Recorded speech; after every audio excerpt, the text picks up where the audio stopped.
So now that we have our new building and in context with the existing buildings, let's see how the walkthrough works. And the walkthrough tool's right up here. It looks like walk. And what you do is take the rotate icon and rotate your view. I've already done it, so I'm just going to do view previous a couple times and get back to where I was. You see how we did that? And I've just gotten it centered right in there. And I'll scroll in a little bit. And then what we'll do is, now that we've set up, I want to walk right through our new building and into the old existing building. So I click on walkthrough, click a point anywhere. Now you notice the way the tool settings are. We've got a accelerate, decelerate with the mouse. So we'll go faster or slower.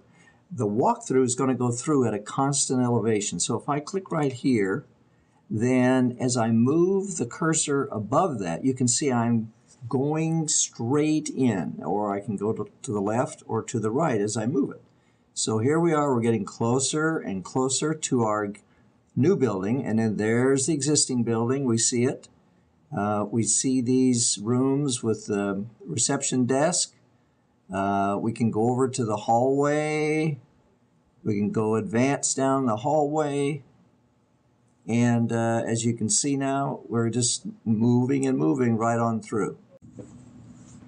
Fly-through is different than walk-through. The fly-through has different settings, as you can see here.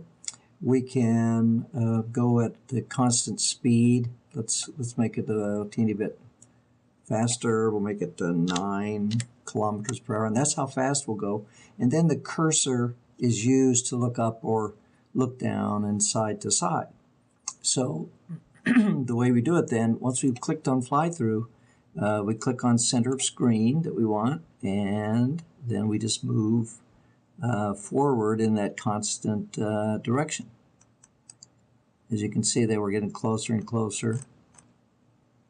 And we'll move on in and see where we end up here. People that are good with video games are very good with this. And if you haven't done very many video games, it takes a little getting used to. But you'll be able to review your model with your constituents for approvals and the like. So here we are. We're going to go down this hallway. We're coming into the hallway. We can look at the natural wood beams. We can see this carpet and the siding that we've used, the wallboard that's been used, and we go on down the hall, and you can go left into any room that you wish, and you can go underneath and look at the floor, and flying through, as it were, using the fly-through command. So, okay, if you get way over there and you want to come back so you see things in some kind of organized way, you just click on this one that we've been using for rotate, and notice you can put like a standard top view in there, or standard right view. Notice that icon changes to the last view you've had, so that can trick you sometimes. Or there's a left isometric, and I think it's nicest with this model to look at it with a right isometric view. You can also change the perspective if you wish. You just click here, and then with this tool, click here and click on the screen, and then stretch move your mouse away from there, and you'll change the perspective with which you're looking at it. But typically for model building, it's better just to have it in a regular isometric. And I think mechanical folks, or structural, that would be the way they would always work. Our architectural friends might like the perspective better. So there's our model. Let's look at a couple of more shading examples. Here would be smooth shading.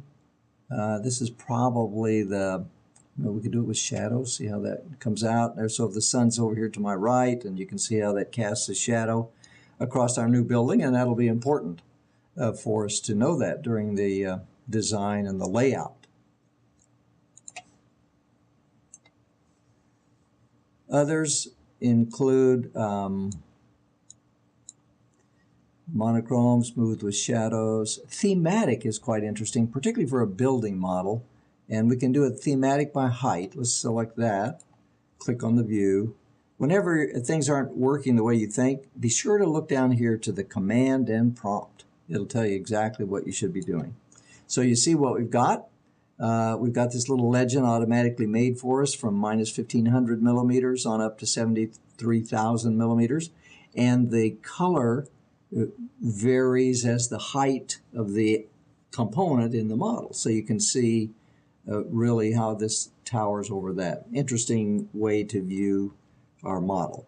Now, we can also do complete photorealistic rendering. So don't think of this as the final answer. We can come here and click on this, the render dialog, and I was in here previously and did some of this. If you click on this tool, it'll take a time because it does it in multiple passes. You can assign materials, and you have material palettes. You can place lights where you want, and you can make something look just like a real photograph.